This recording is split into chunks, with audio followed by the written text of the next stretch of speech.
எந்த படத்தை வீட்ல மாட்டினா வளர்ச்சி கிடைக்கும் அப்படின்றத பார்க்கலாம். இப்போ நிறைய பேருக்கு யானை அப்படின்றது விநாயகருடைய ஒரு அம்சம் அப்படின்னு தான் நம்ம பார்க்கிறோம் இல்லைங்களா? விநாயகப் பெருமானுடைய ஒரு அம்சம். இருக்கிறதுலே பெரிய உருவம் கொண்டது எதுன்னா யானை தான். அப்போ அந்த யானையின் வலது கால் வளர்ச்சியை குறிக்கும், இடது கால் அழிவை குறிக்கும். நல்லா புரிஞ்சுக்கங்க, இதை மாத்தி கீத்தி பண்ணிடாதீங்க.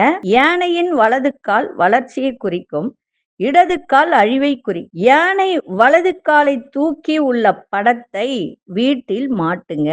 வலது கால் இப்படி தூக்கி இருக்கும். அது ஏதாவது நெட்ல போட்டு பாருங்க, இல்லைன்னா ஏதாவது கடையில கிடைக்குதான்னு பாரு. அதே போல இந்த யானையின் வலது காலை தூக்கி உள்ள படத்தை வீடு, வியாபாரம் இந்த இடத்துங்கள்ல மாட்டும் போது அதிர்ஷ்டம் ஏற்படும்.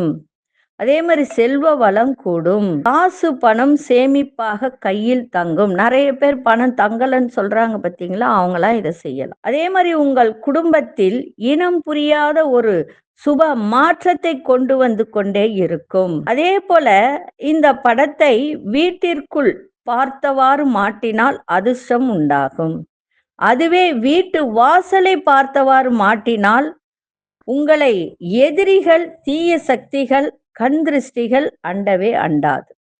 சரிங்களா? அதனால இந்த யானையின் படத்தை காலை தூக்கி, வலது காலை தூக்கி இருக்கா மாதிரி ஒரு படத்தை வாங்கி வீட்டில் மாட்டுங்க, ஃப்ரேம் போட்டு மாட்டுங்க. கிடைக்கலன்னா சொல்லுங்க, யார் யாருக்கு வேணுமோ சொல்லுங்க, உங்களுக்கு அனுப்பிச்சி வைக்கப்படும்.